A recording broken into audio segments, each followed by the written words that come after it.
Pessoal, eu tô na página 52 e eu vou falar uma coisa pra vocês.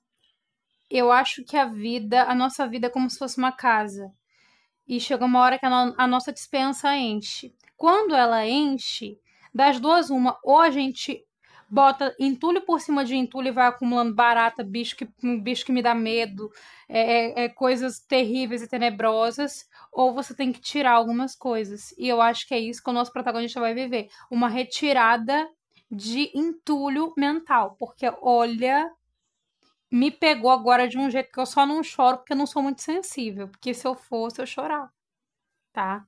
É muito profundo, é um sofrimento muito realista para ser apenas um sofrimento besta. Cara, 44% eu já tô.